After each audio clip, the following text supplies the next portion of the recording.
ओंकार गुरुर्ब्रह्मा गुरुर्विष्णू गुरुर्देवो महेश्वरा गुरु साक्षात परब्रह्म तस्मै श्री गुरवे नमः। आज जर का आपण विचार केला तर सगळ्यात श्रेष्ठ जो मानला जातो तर तो म्हणजे गुरु आहे।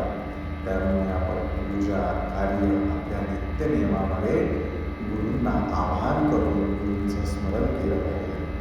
आपल्या कुलदेवी कुलस्वामीचं स्मरण केलं पाहिजे नित्यनियमामध्ये। आपल्या कुलदेवतांचं स्मरण केलं पाहिजे नित्यनियमामध्ये।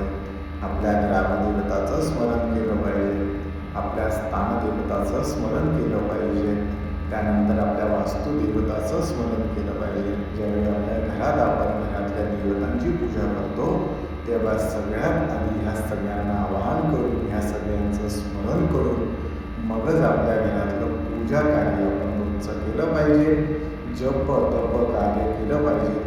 ह्या सगळ्यांचं स्मरण करून जर का आपण रोज आपल्या नित्यनियमामध्ये आपल्या घरातल्या देवता झाल्या, कुलदेवी झाली, कुलस्वामी झाली, मित्र झाले, यांचं सगळ्यांचं स्मरण करून नित्यनियम केलं तर आपल्या आयुष्यामध्ये अनेक प्रकारचे बदलाव जे आहेत ते आपल्याला बघायला मिळतात। ओंकार